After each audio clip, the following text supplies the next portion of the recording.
वालेकुम dear students. My name is professor Shazma Hasan और microbiology का जो टॉपिक आज हमने स्टडी करना है वो है माइक्रोबायोलॉजी ऑफ वाटर। ठीक है, पानी के अंदर जो माइक्रो ऑर्गेनिजम्स रहते हैं और उनका हमारी लाइफ पे क्या इफ़ेक्ट है, हमने आज ये टॉपिक डिस्कस करना है।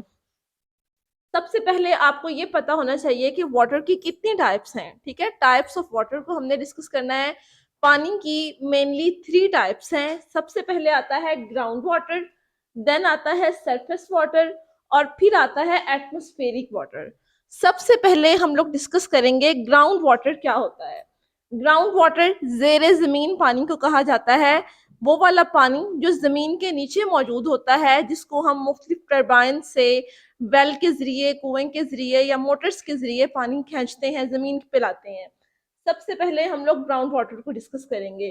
ग्राउंड वाटर को सबटेरेनियन वाटर भी कहा जाता है। सबटेरेनियन वाटर कहते हैं अंडर द अर्थ सरफेस, वो वाला पानी जो ज़मीन के नीचे मौजूद हो, ज़ेरे ज़मीन। इसे फिल्टर्ड वाटर भी कहा जाता है। फिल्टर्ड वाटर इसलिए कहा जाता है कि पानी जो ज़मीन के नीचे होता है, वहाँ पे इम्प्योरिटीज़ जो होती हैं, पोल्यूशन जो है वो कम होती है। ठीक है, उसमें माइक्रो ऑर्गेनिजम्स कम होते हैं, पोल्यूशन कम होती है। इसको जब हम ज़मीन पे खींचते हैं डिफरेंट मोटर्स के ज़रिए, तो फिल्ट्रेशन के थ्रू हम इसे बिल्कुल साफ़ कर सकते हैं और यही पानी हम ड्रिंकिंग पर्पज़ के लिए यूज़ करते हैं, पीने के लिए इसी पानी को हम इस्तेमाल करते हैं। It is filtered water from which bacteria and suspended particles जो हम लोग खुद चीज़ें पानी के अंदर फेंकते हैं या पानी के अंदर जो चीज़ें आ जाती हैं, जो लटक रही होती हैं, आर रिमूव, उसे रिमूव किया जा सकता है बाय फिल्ट्रेशन के through. Nature has provided a natural mechanism of its natural purification. कुदरती तौर पर ये जो पानी है ये साफ शिफाफ होता है। ठीक है, क्योंकि जमीन के नीचे इम्प्योरिटीज का लेवल कम होता है। ले लो सांस। नेचर ने कुदरती तौर पर इस तरह का मैकेनिज्म डेवलप किया है जिससे ये पानी जो है वो साफ शिफाफ रहता है। इम्प्योरिटीज से ये पानी जो है वो पाक साफ रहता है। इसमें आप ये देखें कि ये जो अर्थ क्रस्ट मैंने बनाया, अर्थ क्रस्ट यानी कि जमीन है, जमीन, और ये नीचे जो है पानी मौजूद है, वाटर है। इसको हम वेल के थ्रू, कुएं के थ्रू जो है वो पानी एक्सट्रैक्ट करते हैं, जमीन से बाहर डिग करके निकालते हैं। ठीक है, ये है ग्राउंड वाटर। नेक्स्ट हमने डिस्कस करना है सरफेस वाटर। वो वाला पानी जो जमीन की सरफेस के ऊपर मौजूद होता है, जमीन की सतह के ऊपर मौजूद होता है। और इसमें क्या होता है, इसमें रिवर्स आते हैं, लेक्स आती हैं, ओशंस आते हैं।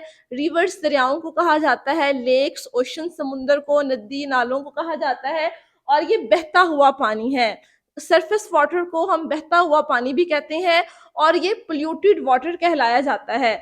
जिस तरह से ग्राउंड वाटर को हमने कहा था कि ये फिल्टर्ड वाटर है, साफ शिफाफ पानी है, इसी तरह से जो सरफेस वाटर है ये पोल्यूटेड वाटर की कैटेगरी में आता है, क्योंकि इसमें पोल्यूशन जो है वो ज़्यादा होती है, इसमें माइक्रो ऑर्गेनिजम्स जो हैं वो ज़्यादा होते हैं, इसमें लोग वेस्ट जो है वो डंप कर देते हैं, वेस्ट मटेरियल जो है वो पानी के अंदर फेंक दी जाती है। और इसके अलावा जो एटमॉस्फेयर के अंदर माइक्रो ऑर्गेनिजम्स होते हैं वो भी इस पानी के अंदर बआसानी शामिल हो जाते हैं। ठीक है, वाटर ऑफ लेक्स, इसमें लेक्स आते हैं, स्ट्रीम्स आती हैं, नदियां, झीलें, ओशन, समंदर, रिवर्स, दरिया। ये सरफेस वाटर जो है वो इन चीजों में मौजूद होता है। कंटेमिनेटेड वाटर इसे कहा जाता है। कंटेमिनेटेड का वर्ड हम लोग आलूदा के लिए इस्तेमाल करते हैं। ये आलूदा पानी होता है due to soil and waste dumped into it, क्योंकि इसमें मिट्टी के ज़रात भी शामिल होते हैं और वेस्ट जो है वो भी इसमें फेंकी जाती है। ये देखें, ये जो रिवर है, ठीक है, रिवर के अंदर जो है वो पोल्यूशन जो है वो मौजूद है।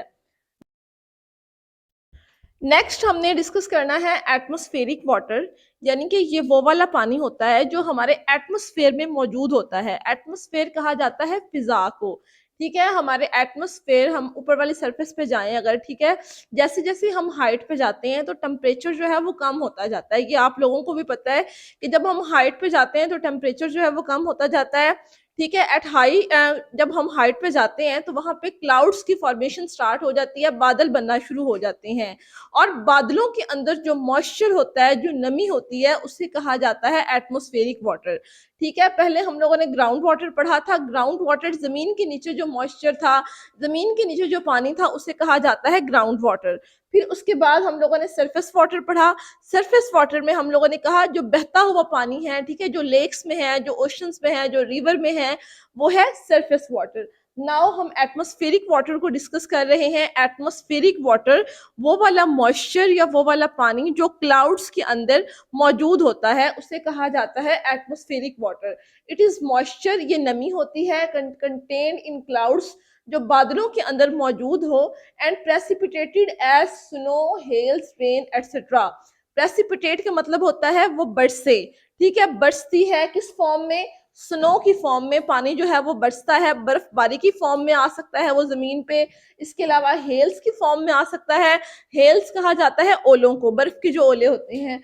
और इसके अलावा रेन की फॉर्म में आ सकता है, बारिश की फॉर्म में आ सकता है।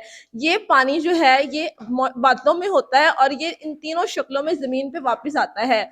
और इसमें माइक्रो ऑर्गेनिजम्स जो हैं वो शामिल हो जाते हैं। वो वाले माइक्रो ऑर्गेनिजम्स जो एयर में मौजूद होते हैं वो इसके अंदर आके शामिल हो जाते हैं। जिस तरह से ये क्लाउड्स हैं, इसमें है मॉइस्चर, नमी है, पानी इसमें मौजूद है, ये क्लाउड्स है। जब ये बारिश बरस रही है तो ये हवा यहाँ पे है, एटमॉस्फेयर है।